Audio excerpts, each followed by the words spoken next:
Hello, this is Daniel here. Hope you're doing well in spite of the scary events happening at the moment in the world.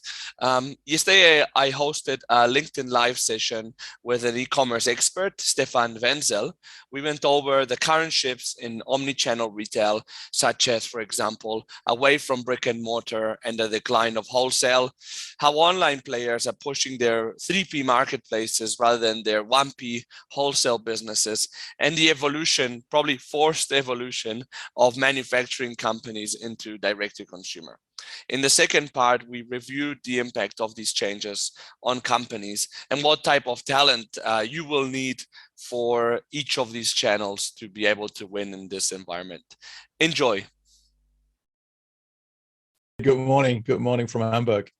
Good morning from Barcelona, and we have some audience joining us as well. So thanks everyone for joining, and hope we can keep you entertained for a bit of time, and that you learn some things, as well as I look forward to learning on this conversation. By the way, if you see me looking away, it's not that I'm getting distracted by any means. I'm just working on a couple of screens, so that's why I'll be looking away from the screen at times.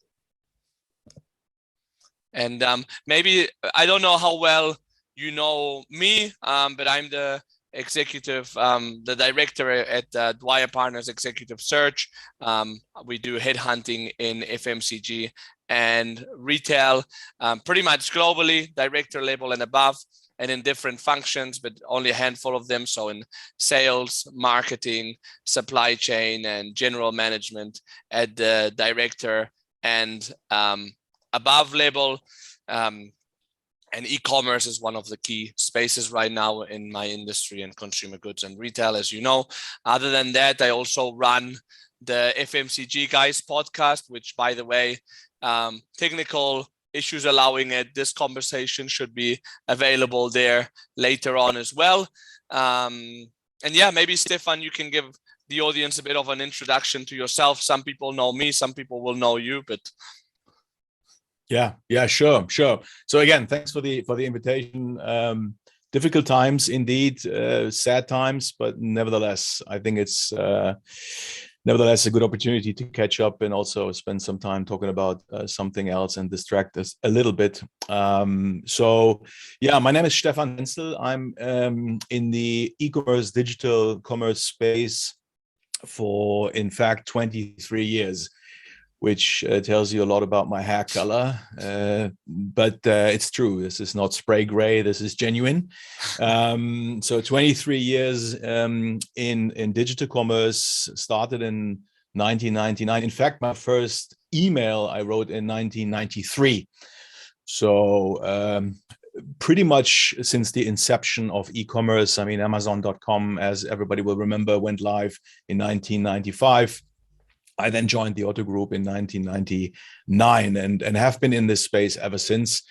And looking back, it so happened that I had the pleasure of running 4 very different business models within that space. So I've enjoyed managing director positions on the retailer side of things, as well on the brands side of things, for a shopping club, in fact, back then, Germany's largest one, as well as for marketplaces. So I've been running eBay Germany. I've been running Brands for Friends, the flash sales company. I've been running Otto Netherlands, a turnaround mail order company that we successfully transitioned into an online pure play. But I've also worked in the Formula One business. So been heading up the direct-to-consumer fan merchandise and Lewis Hamilton's CRM club for the Formula One team of McLaren back in the UK. So all in all, pretty diverse picture and a good mix of formats, health states of companies from inception to large scale and turnaround. 9 years abroad, twice in the Netherlands, 5 years in the UK, and otherwise a native German. So that's in a nutshell the 23 years, based in Hamburg, enjoying the rain that we predominantly have up here. But yeah, all good. Yeah, well, look, for today's session, maybe we can tell a bit the audience what they can expect. So first of all, Stefan predominantly will go through the main shifts that we're seeing in e-commerce right now. We're going to talk about pure players, about account management in e-commerce, about direct to consumer. Then I will predominantly myself, but with Stefan's help, go through what talent companies will need to tackle each and every one of these channels, and what are the trends as well in talent along these lines. And then, time allowing, we may have a bit of Q&A there. So Stefan, maybe over to you. What's going on in the omni-channel consumer market? And maybe just to clarify for the audience here, we're going to be talking about the broader consumer goods area. We're referring to fast-moving consumer goods, so everything you can find in the supermarket, fashion, consumer electronics, etc. So everything that's consumer-driven, and physical. So, I mean, when you start on the highest level, and you look at the tectonical shifts that are going on, I think the first thing that you have to be aware of is that hardly any of the things that we're now talking about, and especially amplified through COVID, none of this actually was, let's say, induced by COVID. That's an important one, because we like to fool ourselves a bit by, calling this a surprise momentum, which in fact it wasn't. So when you look at the data and you look at the development of, the aggregate of the so-called sales channels, then it's a very clear picture for decades, in fact, that you have large department stores on a decent decline, actually, for decades. It's a clear trajectory. You have, at best, stagnating physical retail, so no growth at all. And then with the launch, or the public launch of the World Wide Web, things started to change, and over time, obviously, online kicked in and started to scale. And any growth that is in so-called retail for years has actually been predominantly online. So that's fundamental shift of distribution channels, if you will. Should not have been a surprise to anyone in the business. But of course, some still call this a surprise. And then COVID came along and amplified this.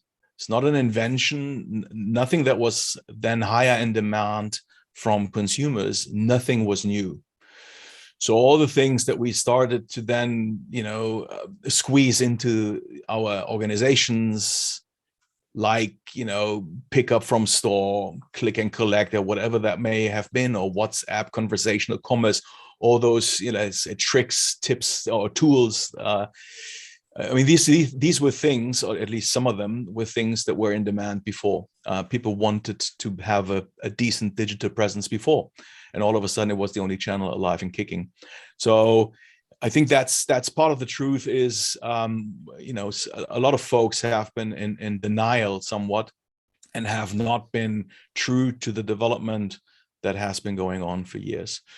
So when you look at those trajectories and the amplification through COVID, then what you see is that you're looking at a very different landscape today, even, but especially moving forward. Mm-hmm. And I would say broad brush, the key changes that you see is online platforms basically become the infrastructure of retail. I mean, look at Germany, for example. Half of Germany's e-commerce is Amazon. So 100 billion revenue in German e-commerce. And 50% of that, roughly 50%, is Amazon. Wow. Germany. Do you know how much it was pre-COVID? Sorry. Well, I mean, I would say no. I don't have the number top of my head, but they have been on a similar trajectory before. It just they gained. They benefited from COVID structurally more than most of the other contenders, but they were 30-ish plus share before, at least. and they just took another jump mark, leveraging and being very, very crucial to the supply of all kind of goods during COVID and lockdowns. So they benefited clearly from the pandemic. But I mean, look at that reality. So you have 100 billion of revenue in German e-commerce. Half of that is Amazon Germany. 60% of Amazon are already third-party sellers, so marketplaces business on Amazon. And the scale of this is just mind-blowing. I mean, I work for eBay, so I'm not completely impartial here, and it's close to my heart. But part of the reality is that in 2020, Amazon grew by one entire eBay. So and eBay is the clear number 2 in German e-commerce.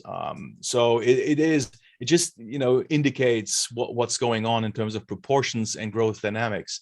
That's why I'm saying infrastructure is changing. So what used to be physical retails and department stores is kind of being replaced, if you will, by those platforms. And what those platforms do, and eBay is an exception because they never were a retailer themselves. So they started as a pure marketplace model. But most of the other ones, Zalando, About You, I mean, you name it, most of them, Otto in Germany, but most of them started as retailers themselves, e-commerce, mail order, whatever the history was, but they were retailers. And then they, over time, added, learning from eBay and Amazon, they added marketplaces components. So they are changing from a retailer into a marketplace. And that's what they scale predominantly. So when you look at all those growth plans and the strategy announcements that those players made over the last months and 2 years-ish, the key of their growth strategy are the marketplaces modules. Why is that? Because obviously they can extend, the offering, and it's for them, working capital neutral, so they don't have to go into the inventory risk. They don't have to stock the stuff. They don't have to, to pay for the goods and build the warehouses, for their own, inventory. They can basically leverage other people's inventory and still provide their users with a broader and deeper selection, choice, and inventory. So coming back to those changes, you see the infrastructure being dominated by those platforms. Platforms move away from not move away, but they reduce their own retail, and they extend the marketplace's business on their platform. And that means that the sellers on the platforms, they are forced out of what used to be wholesale, and they're forced basically into becoming a direct-to-consumer seller on those platforms. So that's why the infrastructure changes to me are, number one, online marketplaces / online platforms. They become the infrastructure. And then you have direct-to-consumer happening on those platforms, because that's what the platforms want. They want you to not sell to them pallets of goods and act as a wholesale partner. For some business, they will, but for the majority and the biggest growth momentum, they want you to sell directly as a seller on their marketplaces. That's direct to consumer. And then the second leg of that will be direct to consumer via own touch points. So to me, that in a nutshell is the landscape. It's platforms as infrastructure, and then you have manufacturers selling directly via the platforms or directly via own touch points. And then you have, of course, small niches here, left, right, and center, and retail will not completely, physical retail will not completely disappear, of course not, but it will, struggle and need to be inventive against those, let's say, forces that I would describe as the tectonical, let's say, landscape moving forward. And then the last data point on this, fashion in Germany, for this year, they crossed the 50% online mark altogether. So more than half of total fashion in Germany is online. Wow. So it's and overall Germany is now at, if you exclude food, because that's a separate subject, but if you exclude food, we're nearly at 20% online share. So we're seeing clearly a shift of paradigm with regards to go-to-market media. And yeah, the fact of the matter is it's digital. Whether you appreciate it or not, it's digital, and it will be the dominating medium. That's without a doubt. Yeah. That's completely insane, because I remember not that many years ago, and I'm talking like 4 years ago, maybe, Germany was considered to be, the German consumer was considered to be quite immature when it came to adopting digital habits. So that now you tell me that over 50% of fashion in Germany is sold online. I mean, what a change. Yeah, it is. I mean, Germany, I mean, yeah, there is a reason why even the English talk about German Angst. I mean, it's just the nature of the beast, right? We're not early adopters when it comes to technology. We're just not. It takes us slightly longer than most other countries, especially when you compare us to the UK or the US. I mean, there's a big difference. But no, I mean, during pandemic, especially the older demographics kicked in, and they, you know, those that may have been shy towards digital before, clearly now saw it works, it's trustworthy, it's secure, the packages actually do arrive, returns do work, I'll get my money, I get my refund. So that changed a lot. And you see that those demographics that now stepped into e-commerce and saw that it does work, they will not go back. Yeah, I mean, there's obviously volatility, and some of the dynamics have slowed down now that shops are starting to open again, for sure. I mean, obviously, but it's a jump mark that we took through COVID with slightly less growth dynamics. Still, the trajectory continues, and there is nice data on UK against the US. I mean, UK outperformed now US even, right? So they both took jump marks as everybody during COVID, and the UK nearly hit the 40% e-commerce penetration during the pandemic. Now that things are kind of back to normal, they still continue to grow on a 30% ish mark. That's roughly 10 points more than the US. So yeah, there is reduced dynamic, but now on that 30% mark, they continue to grow, and that's the same in Germany. So you just take that jump mark, and then things continue to move on. And the German trade organization, they estimated that.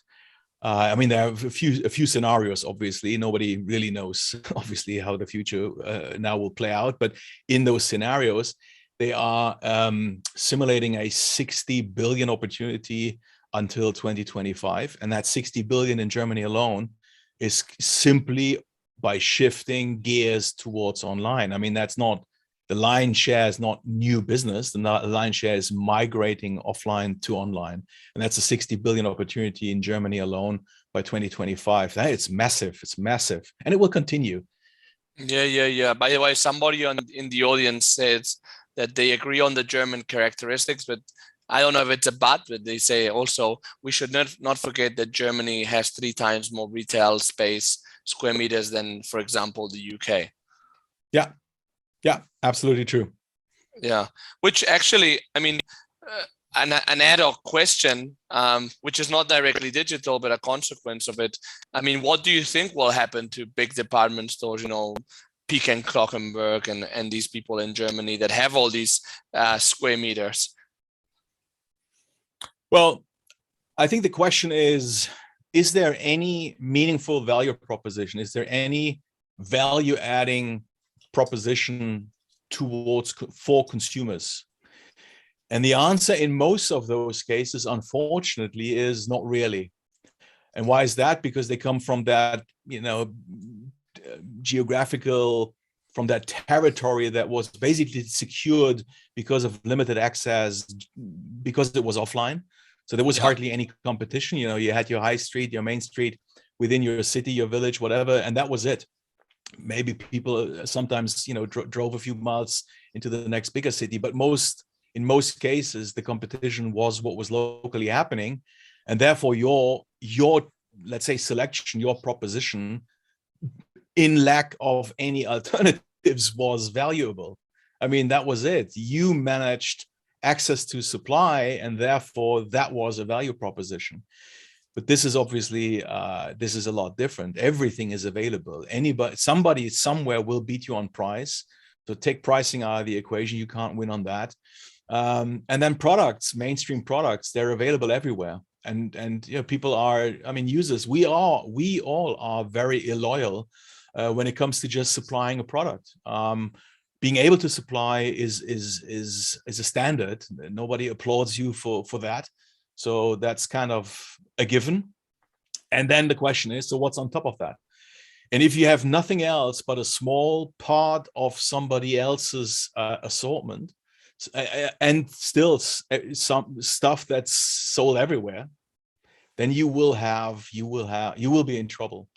And then of course some of those players are, I mean, culturally completely obsessed still with the offline, channel. They wouldn't say that, but you can sense it. It's the key question for some of those players seems to be, what can I do to secure my stores? But that's not the right question. The question should be, what's the value proposition that drives reward and meaning to consumers? Because we're all in the business called dopamine.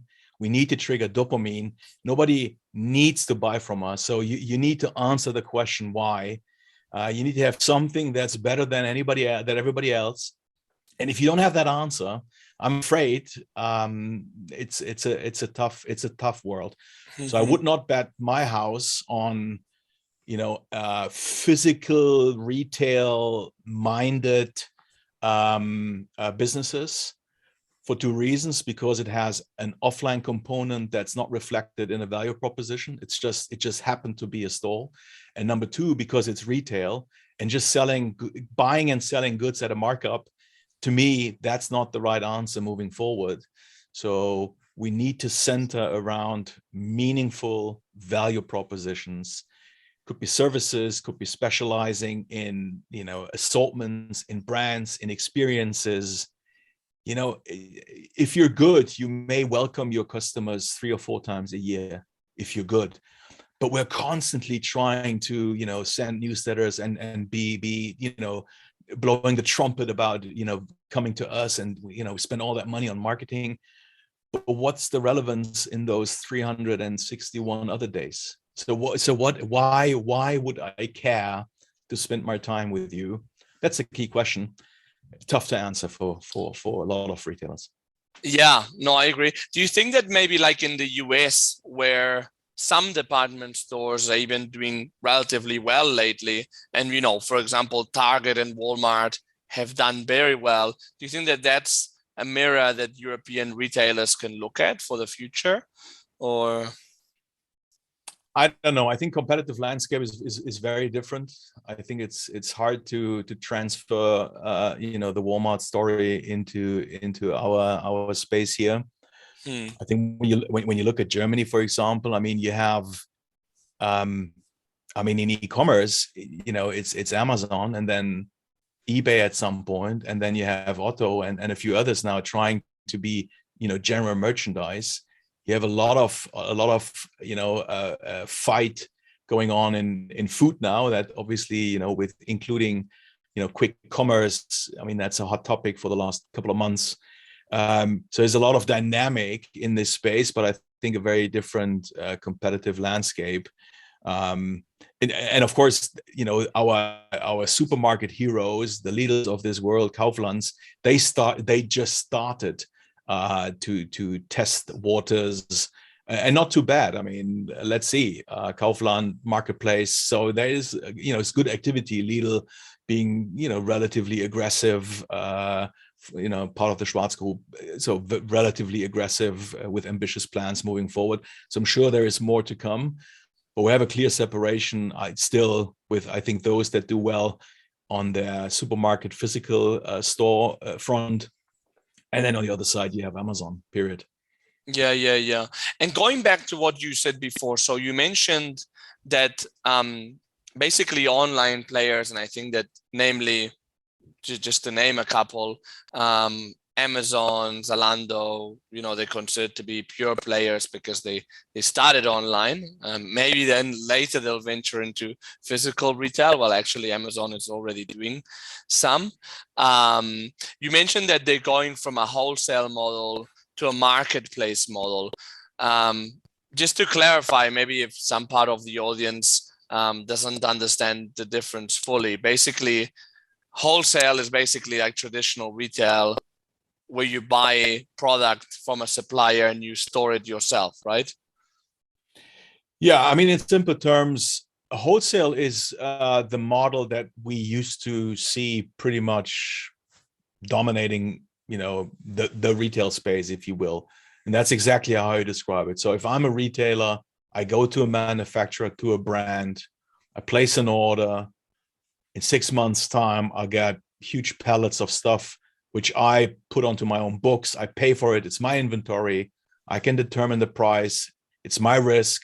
I need to sell it off. I need to do the markdown. It's my margin. That's my business. So, and as long as I can sell for more than I paid, hopefully I can make a living and pay all the rest of my cost out of that. So that's basically, retail as we knew it. And of course, then you have brands, and that's nothing new either. You have manufacturers starting to do their own retail. Yeah, so the manufacturer going direct to consumers via historically their own brick and mortar stores, and now more and more online. I mean, Nike and Adidas are the two examples you hear all the time, but Nike is at 40% now direct to consumer. And that's not just online, it's also their own stores, but it's 40% direct to consumer. And Adidas, proclaimed the name of Adidas strategy, in fact, is own your game, which means we as a brand, we want to own our brand and own our, let's say, distribution more than we did in the past. And they are very aggressive, both of them, and they're not the only ones, very aggressive from a manufacturer point of view to reduce wholesale business. So brands are moving away from selling to third-party retailers. And then you have those retailers who started to become marketplaces on top of their own retail business. And they move away from wanting wholesale even. So it's the two basically say the same thing, but not just everybody agrees. So there obviously are more players in that mix, but you have platforms saying, well, you know what? My retail business is so expensive. I want the best, the hottest shit. I want the, the icing on the cake I want in my warehouse, because I'm speedy on fulfillment. I have good availability. So there's a good business case in having some stuff in my own warehouse at my own risk, but not everything, because I want to have a huge assortment, but I don't want to buy all this stuff, pay for it, and then see what I can do with it. So they push away from wholesale, and everybody who wants to sell, most of people who wants to sell then need to sell on those marketplaces themselves. And that's a fundamental change. It's nothing short of a pivot, if you will, in that model, because from the supplier point of view, the manufacturer point of view, you used to be taking orders in bulk, produce in bulk, ship pallets in bulk, and then you're basically done. Yeah, you negotiate terms and conditions. Maybe you take returns after the season, or maybe you don't. But that's kind of it. You shipped pallets. And now the platform comes to you and says, well, no, I don't want your pallets anymore. What I want now is you selling on my platform yourself. So you list every t-shirt, you write the product copy, you ideally have product images, and I'll tell you how I want them, but you have to produce them. So you do all of that work. You manage the inventory, you do the replenishment on an SKU basis yourself. Well, you know what? In fact, you even do marketing on my own platform. So you, as a seller, you have to promote your own stuff on my platform. And guess what? I'm going to take a cut of that as well. So you're not only paying a commission on sales but you're also, paying obviously advertising fees. I mean, fun fact, Amazon advertising generated more revenue than Amazon as a company spent on their own marketing. Wow. I mean, let that sink in, right? I mean, that's the perfect I needed flywheel. to sink in, definitely. Yeah, but I mean, that's the perfect flywheel. So you ask your sellers on your own platform to pay for advertising for users to see their inventory, which is their inventory on your platform, and then you get commission if that gets sold, if someone buys it, and then on top of that, you generate revenue from that advertising on a scale that not only pays for your own marketing to get those users onto the platform, but you make a margin on that on top. So, but that's what it means. So moving away from wholesale, at least in for a large part of the business, wholesale will not disappear. Don't be fooled, but it will be a lot more selected. It will be a lot more niche, if you will.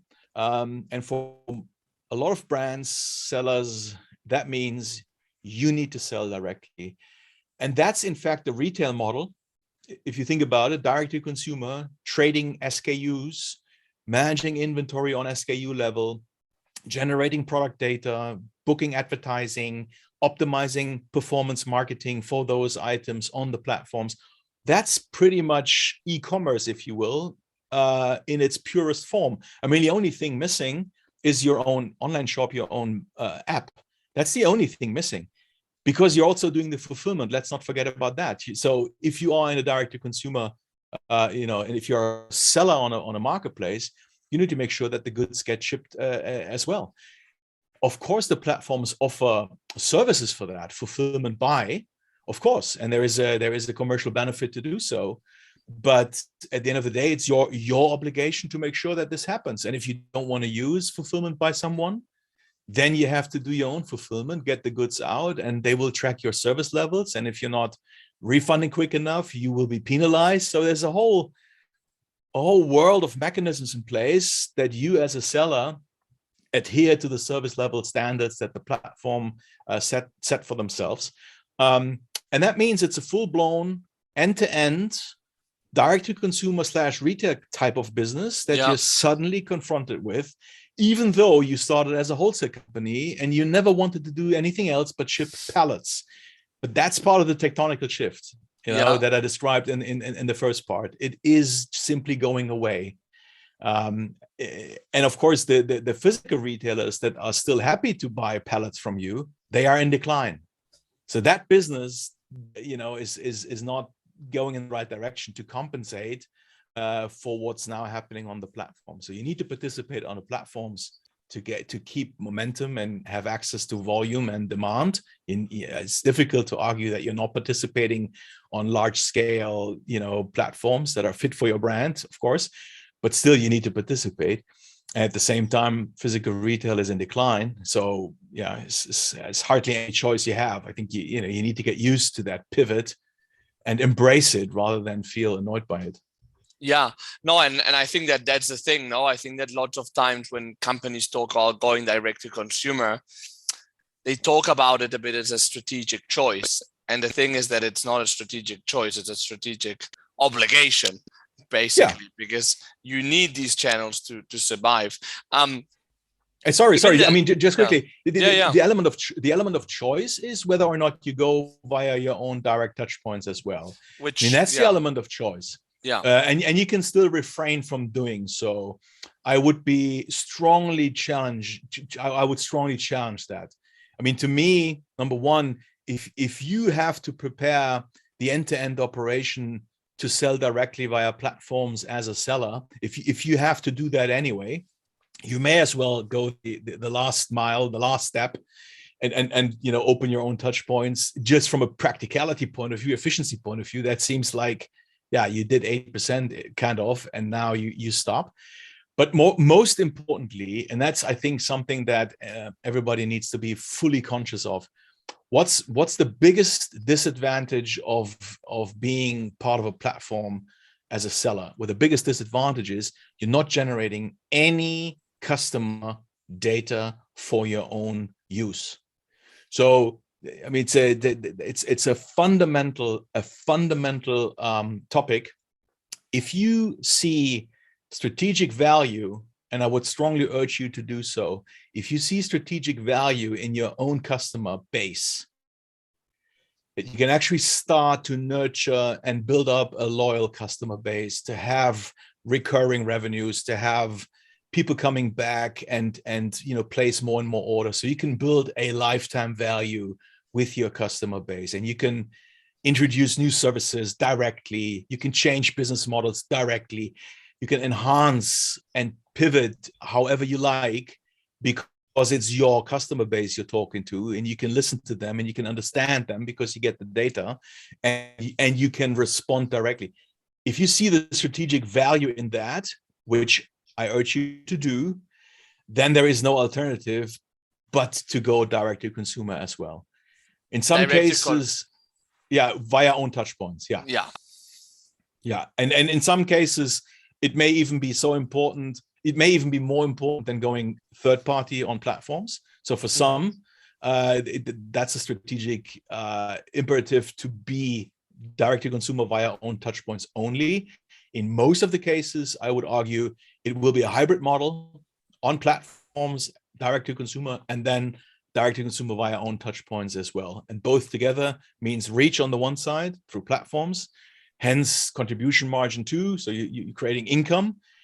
But on the direct to consumer via your own touch point side of things, what you generate there is your own customer access. You can manage your brand, you can tell your story, you get the full margin, and you build a customer lifetime unit economics model that definitely is a strategic asset in a world that you need to also be conscious of dependencies and make sure that you're not completely reliant on one or two platforms, because that is not a great outlook either. Yeah, which I was going to ask you, like with the current market share that Amazon has, do you think that this data element for manufacturers will be live after Amazon or outside of Amazon? That's what will drive it, or will there be other drivers? No, I mean, there's definitely life beyond Amazon, and I can only invite everybody to look at a company called Shopify, for those who never heard about it. And I'm not promoting their technology, but it's a tech player from Canada, founded by a German, funny enough, who then said, "Well, let's go to Canada because there I can build what I need." No, but the story behind this is not so much about the technology. There is other technology, but Shopify is a good proxy, if you will, for smaller to medium-sized direct-to-consumer brands. So because that's the technology that type of company tends to choose. So Shopify, and when you look at the GMV development of Shopify merchants, you get a sense for the dynamics that are within this direct-to-consumer space on the direct touchpoint level.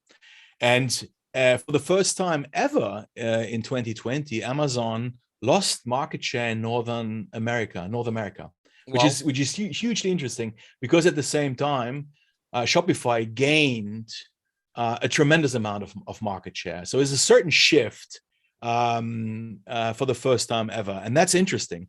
And the way I read this is, as long or as soon as you have a differentiating value proposition, and I would argue a lot of those direct-to-consumer brands, I mean, that's where they start. They start with a product, with a brand story, with a narrative, with some form of edge that is different to everybody else. And of course, they do different marketing, influencer this and the other.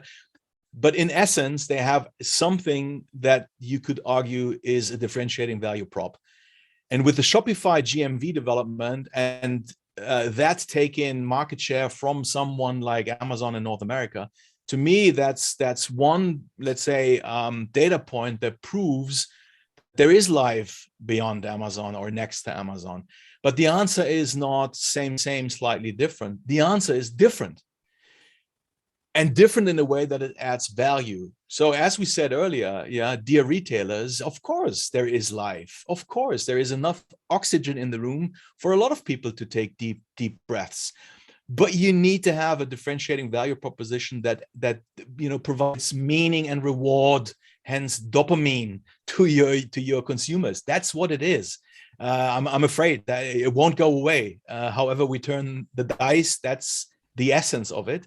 And that's why I would say, you know, if you're specialized, if you bring something to the party that goes beyond I have everything, or I just, you know, sell random stuff, mainstream brands dumped onto my website, long product lists with bad product data, uncompetitive prices or whatever. I mean, there is so much, redundant offering out there, and also redundant user experiences. Yeah. I mean, the e-commerce folks, I mean, we like to laugh about physical retail. Well, guess what?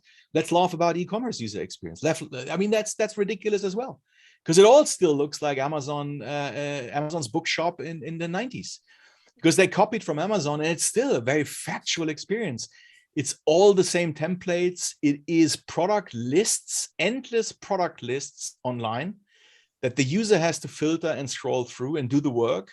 And then, yeah, okay, they get it shipped home. That's why it's more competitive than some of the physical retail offerings. But that's not the end of the story. So yeah. I would motivate everybody listening to say, okay, you know, what is there that can I bring to the party that's not already existing, and you know, services and being specialized and doing things in a way more excellent, more rewarding than anybody else. That's where opportunity is. And you have those examples, right? I mean, you have those specialized formats, those you know, retailers, merchants that tell the story, that celebrate the product, that have services that, yeah, nobody else has. And you know, one example, unfortunately, again, Nike, but I mean, look at the Nike Run Club. I mean, that's just on a conceptual level a very smart way to provide a service that's really meaningful and is all about the problem and not the product, right? I want to, I don't know, get fitter. I want to lose weight. I want to be healthier, whatever it may be. And therefore I go running. And therefore I need stuff, but it's not about the stuff. It's not about the shoes. It's about my journey of becoming healthier. And then you have a watch, and it's integrated with Apple Watch. And then in the Nike Run app, you have your tracking, you have your community, you have your music, your playlist. And by the way, your shoes are kind of 200 miles old. How about here? And then you have member exclusive shoes, and you get a discount because you're a member of the Run Club. I mean, it's a whole community. It's a world of health, and you know, and inside this world, really by coincidence, we also help you to become better by selling you, you know, a piece of running shoes. But that's kind of more the way to think about it. It's more about content and experience and media and you know, having a community rather than, you know, pushing products, you know, pile high and sell cheap. That's kind of that's not how it will work in the future. Yeah. Just to recap, we've been going through, we started with the decline of physical retail. Then we talked about how online pure players are pushing a big tectonic change of going from wholesale to direct to consumer and its implication on manufacturers. And now we've gone through a series of other implications, but also I think some low-hanging fruit that we'll still find online, and a good example of like tackling a consumer need rather than pushing product. I see some questions coming in. Thanks for sending them in. That means that at the end we can, with the time that we'll have, we'll try to tackle some. Maybe now, Stefan, if you like, we can go into the second side of like the implications that these changes will have for companies, structures, and then I'll do the part of what type of talent you can find in these different areas. Maybe briefly, Stefan, on your side, what do you foresee this switch to direct to consumer, in other words, controlling the whole customer journey of a product, what impact will it have on companies broadly? A very severe one. I mean, as I said earlier, it's a pivot for most companies. So unless you started within that, let's say, mind space, I think for most of the companies, it's a pivot. Moving from wholesale to direct to consumer in whatever shape and form is a pivot, because you know, the skills, the approach, the way of working. Not only is there a macro change to it, because of remote work and sustainability and diversity and inclusion. I mean, there are macro changes on the one side, but on a micro level, if you will, there's also it's a very different set of requirements that you are confronted with in a world that's digitally led, direct to consumer minded, focused on data, focused on, let's say, understanding what consumer needs are, packaging your go-to market in a very different way, thinking more like a media and content company than a retail company, if you will. These are very fundamental changes from the top down to the very bottom of a job description for members of staff. Yeah. And in your experience, Stefan, I know that you've been a general manager of a pure player, also a CDO in a fashion player. When it came to finding the right talent and something changing as fast as in digital, what were your main challenges there? Well, I mean, number one, the market is tough, right? The more digital, the more technical, the more data it gets, the scarcer the available talent. Yeah, because whoever is knowledgeable, capable, typically doesn't sit around and wait for you to get in touch. So it's a very scarce, type of talent that we're looking at. And by the way, hybrid work, remote work, freelancing, the opportunity to run your own business, all this has changed a lot over the last 2 years through the pandemic, and it didn't help the problem. Right now, you have people all over the world saying, "Yeah, but I don't want to come to Munich or Barcelona. I'll stay wherever I am." And guess what? I don't care what payment you thought was interesting or appropriate for that role sitting in Munich. Where I'm from, this is a different thing. I live in San Francisco, and my salary bands are different. So you need to comply with my destination or geography and not with yours. I mean, there's a lot of change also coming through that. So scarce talent, number one. Number two is most likely your signaling as an employer is bad for what we're talking about. So there's a high risk in having the wrong signaling or not a helpful signaling. So, young talent wants, prospering companies, growth companies, innovative business models, good technology stacks, great values. I mean, it's a decent, let's say, set of requirements that they confront you with. So I think that's what you need to be very realistic about. Do you have a competitive offering? If not, well, as we talked earlier about your value proposition, then you have a second value proposition problem, and it's your value proposition as an employer. And I think that's equally important as we talked about the retail value prop. Yeah, and I think that having a great culture, having a vision, having a strategy, that is always probably the best competitive advantage you can have, especially when you're trying to attract digital talent to a non-digital, more traditional environment that needs change. Yeah, and see, I mean, there are three things that motivate knowledge workers, and that's science. It's there. It's already known. We just need to digest it. It's mastery, it's autonomy, and purpose. These are the three things. So mastery most likely is something every company is able to take if they really think about it. But autonomy and purpose are the ones that they tend to struggle with, because autonomy in a lot of older companies is nothing they really appreciate. They say they do, but they really don't. There's a high level of mistrust, checks and balances. That's why they are irritated by remote work, because I can't see what people are doing. And that's this whole old school way of looking at workforce. If and that word already tells you how wrong this is. And then purpose, that's not lipstick on a pig. It's not the PR bullshit that you do with an agency. I mean, the question is, what's the genuine purpose? And you don't need to save the world. Not everybody is in that type of business, but still you can make an effort and find a purpose. Ideally, you would have started with one, if I'm honest. But if you haven't, well, make sure that you identify something more meaningful than revenue and profits, because frankly, younger generations, well, they just don't care. Yeah. No, I agree. Well, yeah, just to finish this off, the last part that we wanted to cover is the part of talent related to the channels that we were covering at the beginning. Yeah. So talent in e-commerce specifically more than digital. So we'll go through wholesale, direct to consumer, and merchants.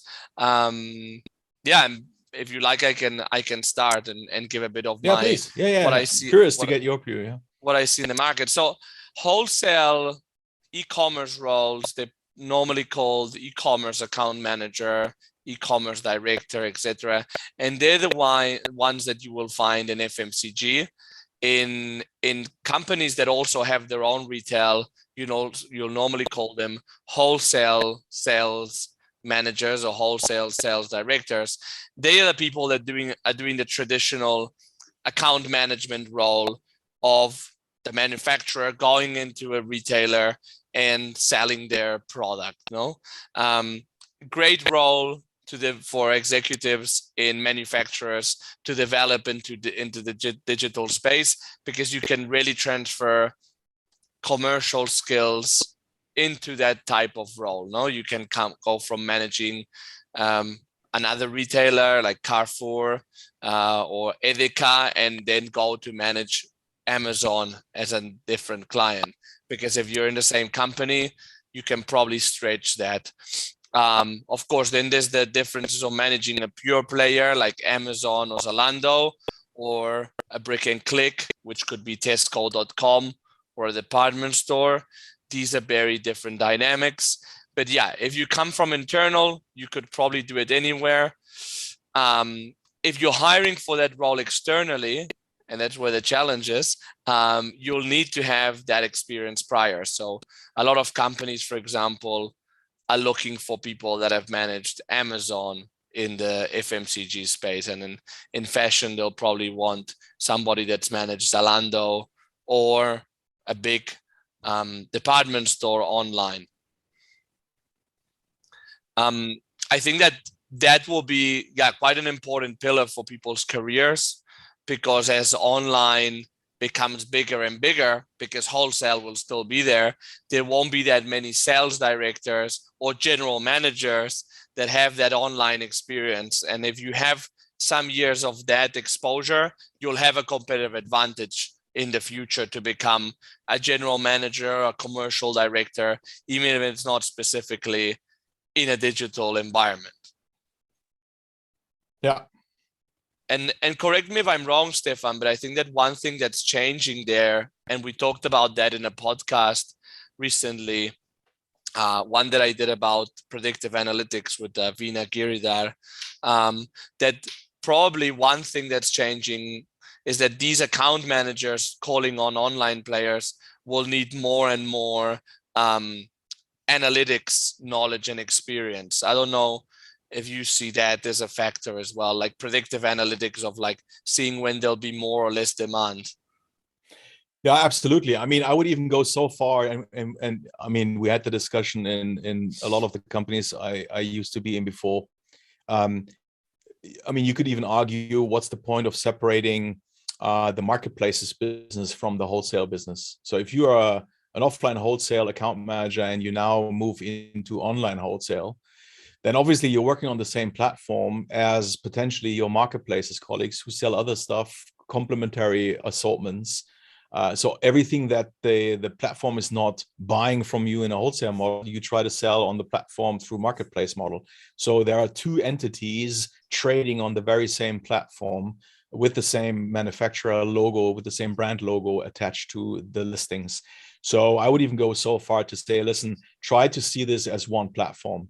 You need to understand, how does marketing influence your business? And if you look at it through the wholesale lens only, then you wouldn't do marketing because you've already sold the goods. What's the point of doing, promoted listings for a wholesale item? You already sold it. So a wholesaler wouldn't even look at doing, sponsored ads for a wholesale item. But in fact, the sell-through triggers the reorder / next year's order. So there is a clear correlation between performance and marketing, and then between performance and the next order. So if you look at this through the traditional lens of this is my channel and wholesale is pallets, you completely miss the trick here. That's why I would argue you need to look at it again through a pretty holistic lens, look at the platform, try to understand what's causation and correlation. How does advertising influence my wholesale listings? What does that do to my marketplaces listings? How does the future even look? When I look at those two components, does that one disappear or not? These are all things, and of course, analytical skills, as well as let's say process skills. So you need to process data to inventory, sales data, marketing data. You need to model this all together. And I would absolutely support you that the analytical skill set has changed dramatically, and the requirements are a lot higher than they used to be. Yeah. So the second box in the type of roles that exist out there and type of talent that companies are looking more and more for is somebody that's a direct-to-consumer manager or director, call it as you will. Also in the UK, for example, these roles are also called trading managers or trading directors pretty often, or in this case, online trading director. These for now are more predominant in retail itself, fashion or higher margin elements, because basically what that means is that you're managing a direct-to-consumer operation, which means like an online shop, an end-to-end operation, which was what Stefan was referring to in terms of managing the whole customer journey and managing you're not doing the manufacturing, but you're on the manufacturer side, and you're managing basically how this product gets sold to the client.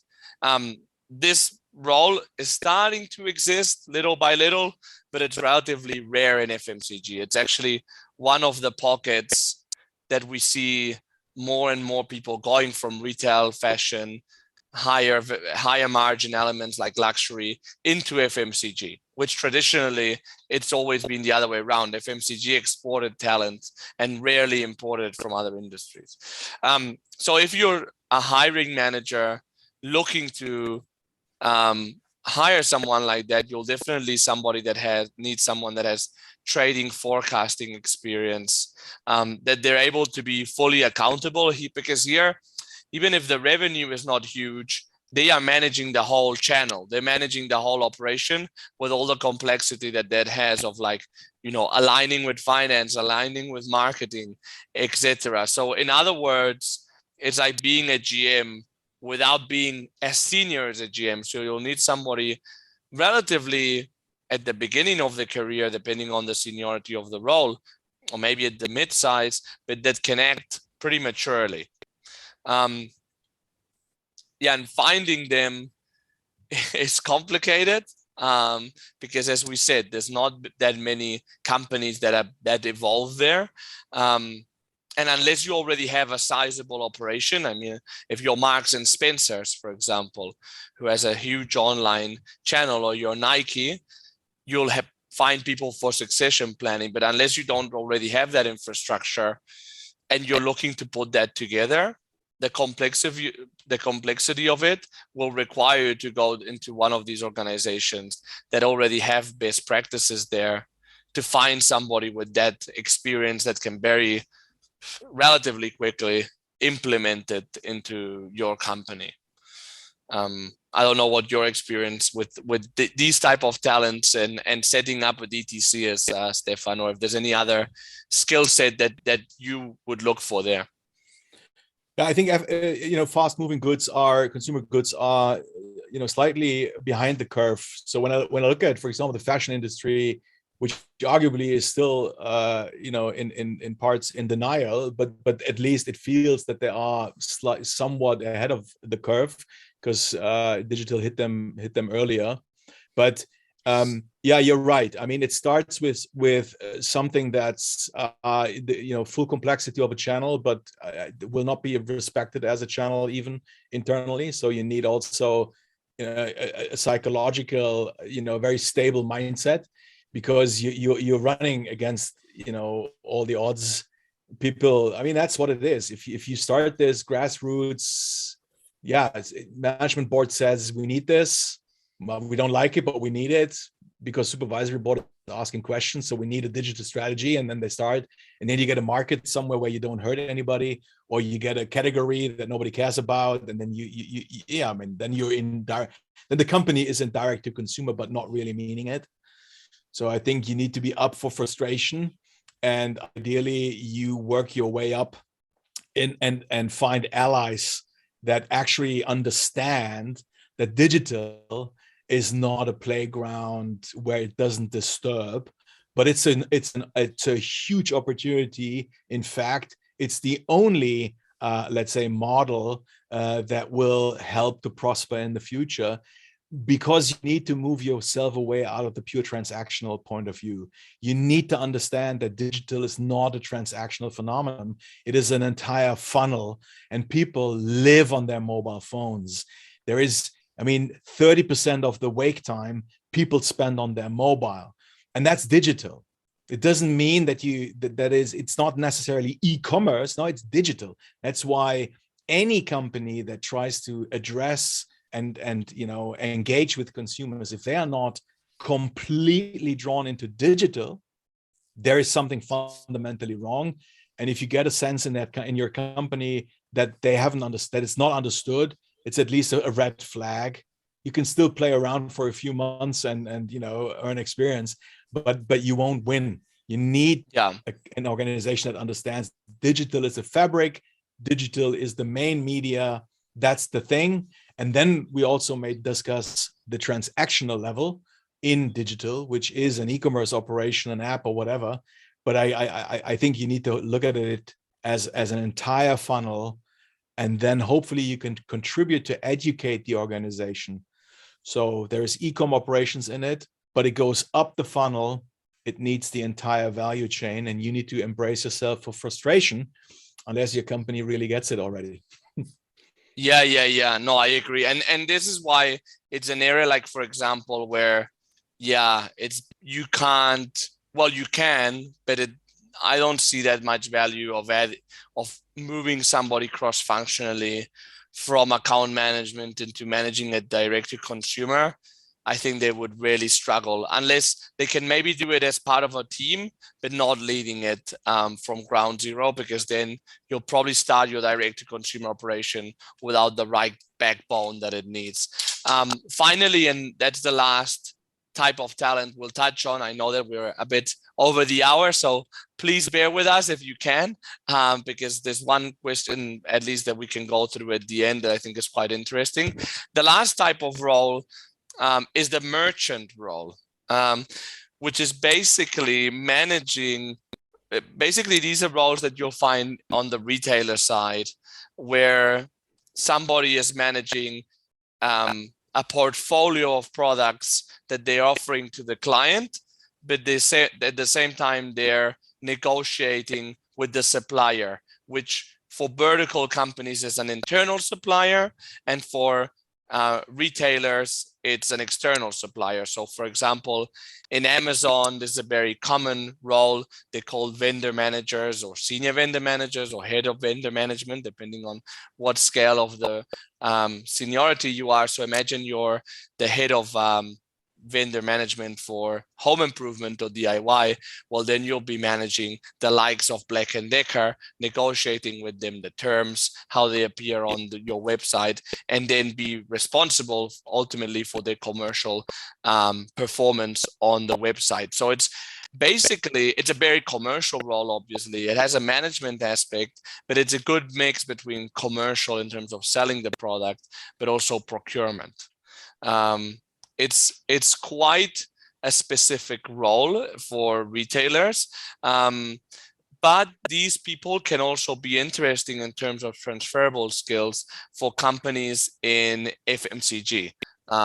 So because these people are used to negotiating, they know how online retailers work. So if you're an FMCG company looking for a head of e-commerce, calling on Amazon or Tesco.com or a mix of them, it can be a good example of talent where that could be interesting.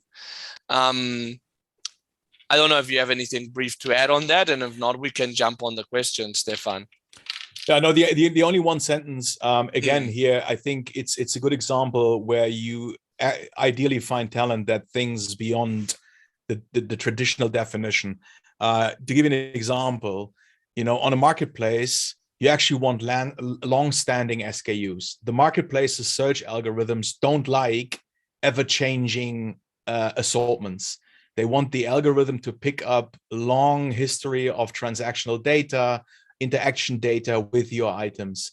So anybody who does the merchandising, the category management for something like this needs to understand it's more about never running out of stock on certain items and having a lot of the assortment stand for a large chunk of the year, rather than ever changing new drops every week, something new.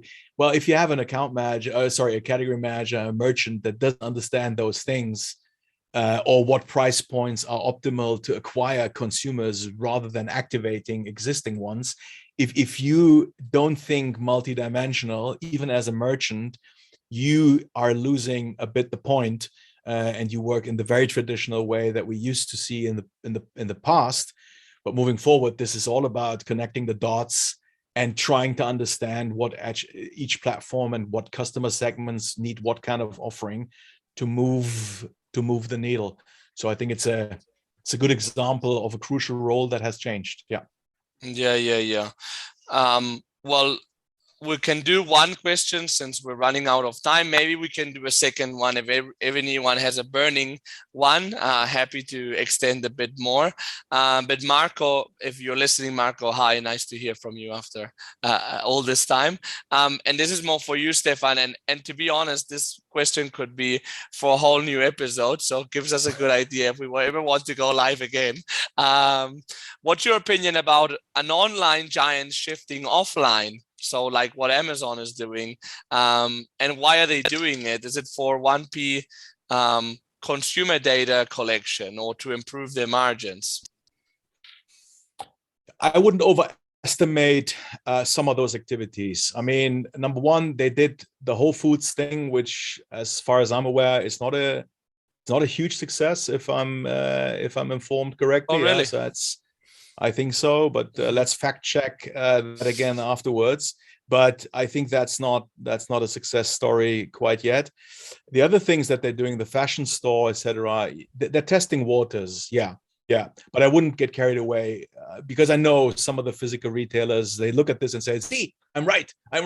I just waited 20 years and now they're going offline, so I'm in the right medium. I don't need to take care of online," and that's wrong. So don't be fooled by the tests and the things that they do.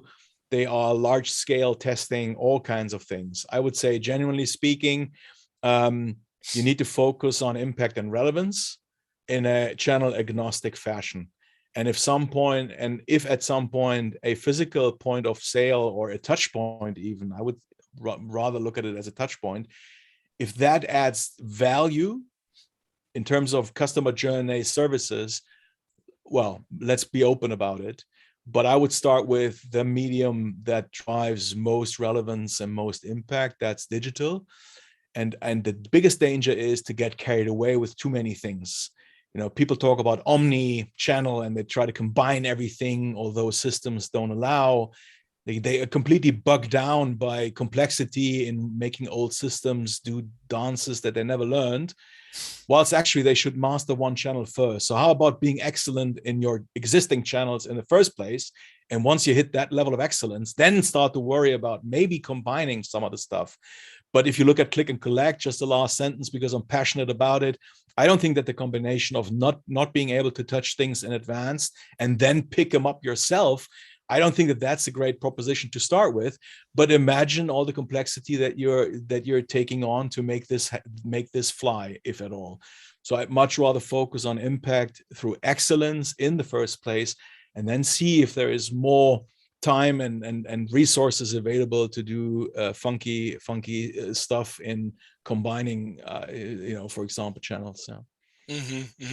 And York, hi York, asks, if you look on marketplaces and collecting data, what about financials like PayPal? They're also collecting data.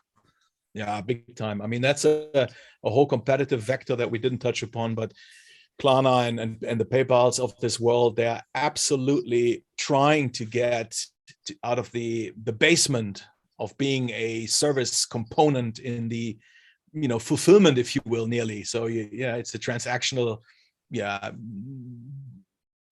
it's an operational component, if you will. And they're now moving up, and they're trying to move themselves into the consumer access layer, attention. So they're building super apps. Klarna is adding all the merchants that they have in their own app. So all of a sudden, you're not using Klarna just for the payment from a retailer. No, you start your customer journey. That's what they envisage. You start your journey in the Klarna cosmos. They're moving up the funnel into the access and attention layer. Now you see them struggling, because that's why retailers also struggle. It's really not it's not easy to become good at customer access and entertainment, if you will, user experience. That's where retail struggles, e-commerce struggles, and Klarna struggles, because it all looks pretty awful, at least so far.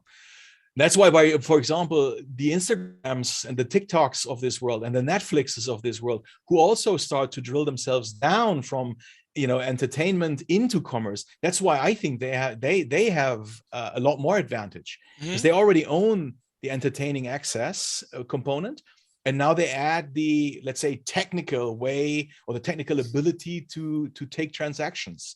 And that's a very, very, to me, it's a lot easier to go from the artistic level into the craft, rather than going from the craft, which is payments, which is retail, in fact, upwards in the funnel into the entertainment piece. So that's how I would look at it. But it is a serious vector of competition to be mindful of. It's all in the dopamine supply. It is. Well.